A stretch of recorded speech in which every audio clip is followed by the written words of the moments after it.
This is your Kick-Ass Life podcast, episode number 111. All links and resources you hear in this podcast can be found by going to yourkickasslife.com/111. This is the Your Kick-Ass Life podcast with Andrea Owen, a no BS guide to self-help and badassery. Because ladies, let's face it, life's too short for it to not kick ass. And here's your host, the girl who serves it up straight with a side of crazy, Andrea Owen. Hey there, ass kickers. Welcome to another episode of the podcast. I am so happy to be here. And as always, I am so incredibly glad that you are here with me. So I have a few announcements before I jump into the content I have for you today, which is actually an archived post that I wrote several years ago. Just kind of your general run-of-the-mill, everyday fear, ass-kicking post that I wanted to create a podcast episode for you. So hang on just a minute. I have some things to tell you. First of all, that's kind of not important, but I'm going to tell you anyway. Today is August 10th, and well, if you're listening to this the day it comes out, tomorrow, August 11th, is my son's 9th birthday. And I'm kind of just like, holy shit, my child, my firstborn is going to be 9. And I know if you're a mom and you're listening, you're like, yeah, you blink and they're grown up. But he's at that age where I just feel like he's turning into, we all think our children are like the best looking creatures ever in the world, but he's just so handsome, and he's got his like big teeth growing in, his grown up teeth, and he's going to be 9. He's growing up. So anyway, all right. So enough about that. Thank you for listening. I have one spot open left for private coaching. You may have heard me talk about it a few episodes ago. I went into more detail about what exactly it is that I do. If you missed those episodes, you can easily just go over to yourkickasslife.com/coaching, where you can read about the work I do privately with women. And you can shoot us an email and we can see if it's a good fit. We can hop on the phone and see if it's a go. I also, it's a rather lengthy time together. It's a 6-month program. And I do also have a smaller package that is not the Daring Way, though. So you can find out more about that all on that page. Or you can also come and see me and come and hang out with me here in the beautiful town of Greensboro, North Carolina, where I am, where I put you up in a hotel room for a couple nights and we do the work, we do the Daring Way together in kind of an intensive. And it's exciting. I would love to be able to do that with you. So I have a couple of those spots from now until the end of the year where you would come over a weekend. You would spend a Friday and Saturday night out here and we would do the work together. So let us know if you want to do that. The email is support@yourkickasslife.com. We'll send you all the details. And then, let's see, Amy Smith and myself, Amy is my bestie over at the Joy Junkie, and we are in the works of planning this. We run the Self-Love Revolution, and we've always done online courses, which we love doing. So we are doing our first Self-Love Revolution Master's course live in late April or early May of 2017. We are doing it in a 4-day retreat here in North Carolina in the beautiful city of Asheville. So if you want in on that, we are capping it at 20 women. For sure. We are capping it at 20 women. So if you are sure that you want in, or at least you want first details to be able to maybe grab a spot, please let us know so I can put you on a wait list for that, just to get the early details. You don't have to commit right now, but it's just you'll get first notification of the details. So again, support@yourkickasslife.com to let us know that you want in on that. And then I am also planning a retreat that I'm hosting by myself for the Daring Way work, which I'm really excited about. I'm really, really excited about that. That will also be in Asheville. I'm thinking summer of 2017. God, it's hot in the summer out here, y'all. In the South, it was hot. It hasn't been that bad, but it's like late July, early August. It's gross. But, it's not like I'd be making you do the work out in like the beating sun or anything like that. That would just be mean. But no, it will probably be next summer, maybe late summer. I'm not sure. But if you know you want in on that, I am capping that at only 12 women. The Daring Way work is transformative, to say the least, and it can be pretty intense. Therefore, I have to keep the numbers small at just 12. So if you want in on that, or maybe you think you do, you just want to have the first dibs at the information, again, shoot us an email, support@yourkickasslife.com, and I will put you on the list to get all the deets first.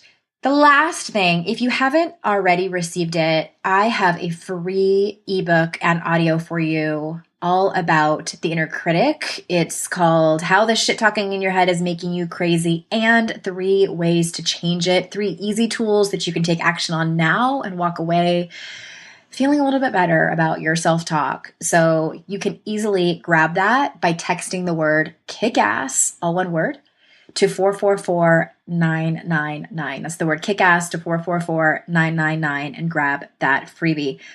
And before I get into this week's episode, I just want to let you know that this episode has grown-up language. I mean, they all do. I think I've already said a bad word here, so I just know for sure that this one does. So if you're listening to this with small children or your very conservative grandma, hey grandma, you might want to save this episode and listen to it later. All right, so let's get started.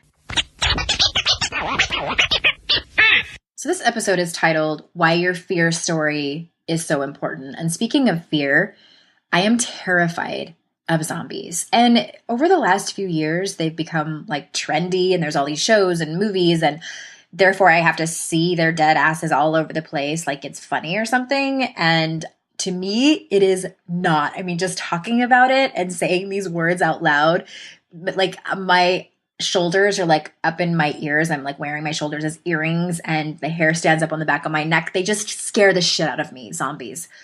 Blah. But that's not the type of fear I'm talking about today. I just thought you should be aware of how much I hate zombies. So moving on. The kind of fear I'm talking about is the kind of fear that stops you from living your own kick-ass life. More specifically, the kind of fear that stops you from stepping out of your comfort zone. Things like going after a promotion or a dream job, moving out of your hometown, setting boundaries, having uncomfortable but necessary conversations, dating, leaving your spouse or your partner, whatever the thing is that you want badly to do, but you don't do it. And maybe instead you procrastinate, you self-sabotage, you convince yourself it's better to just stay where you are, and you buy into your bullshit excuses. And I know all this because I used to do it too. I used to think that courage and confidence was over there for the lucky ones. They were born that way.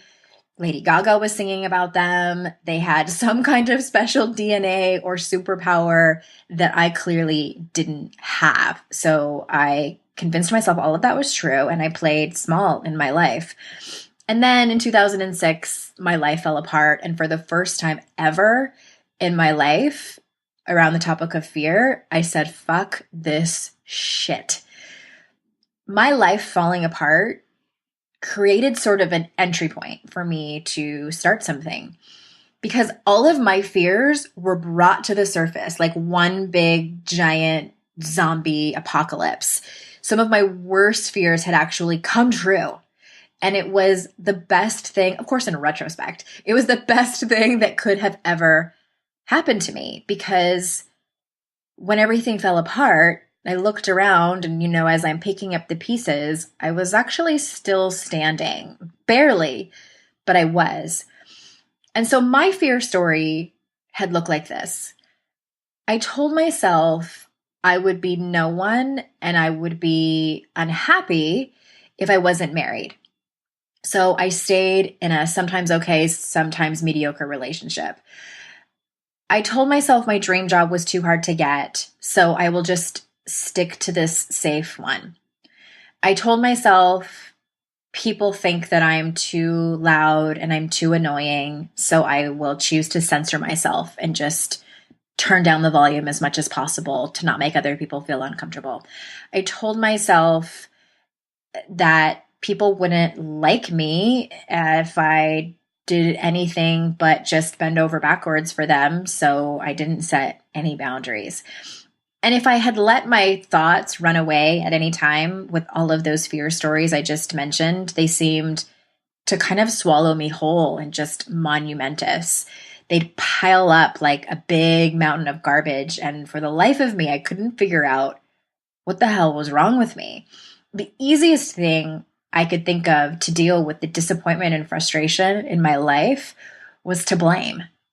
If my boyfriend was better, I'd be happier.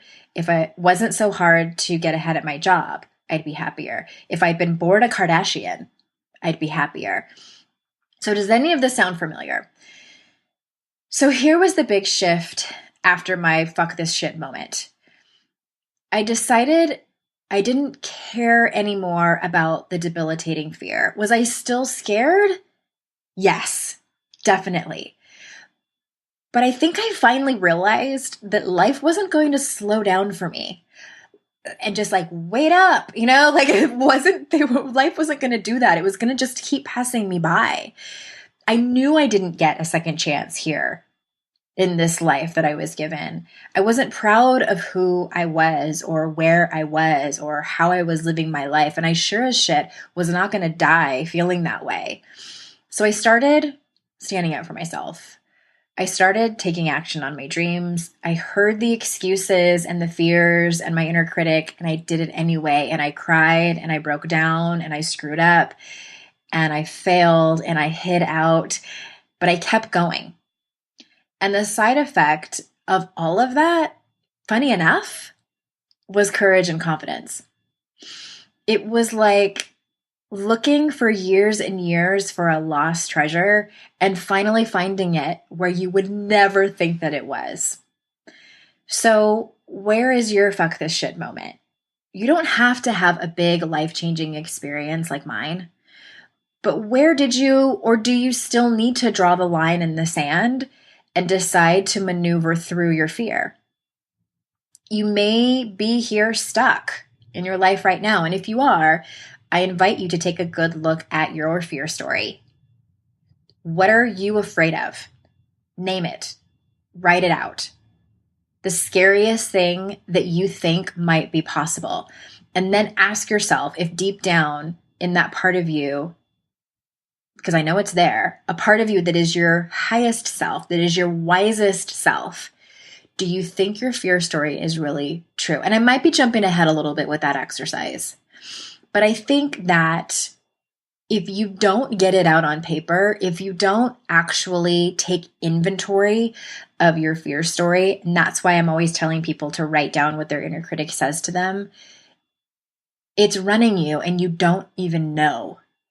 Because it's not until we shine the light on all of this bullshit, on all of our fear stories, on all of our inner critic dialogue, maybe yours isn't a dialogue, maybe it's just more of a feeling.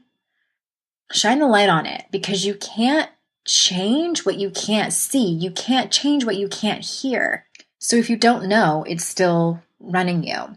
And the ironic thing is that the courage and confidence you might be waiting for and that you feel like you need are really in the face of what you're actually afraid of. So many people are looking for it, but you have to actually take action while you're still not ready and you're still scared in order to gain courage and confidence. When you slowly but deliberately take action on what you want, you find what you need on the other side. And you may not get what you want right away or the very first time, but the courage and confidence are building within you as you go and work on it. So that's all I got for you today, Ass Kickers. Thank you so much for hanging with me. And until next time, I will see you out in cyberspace. Bye-bye.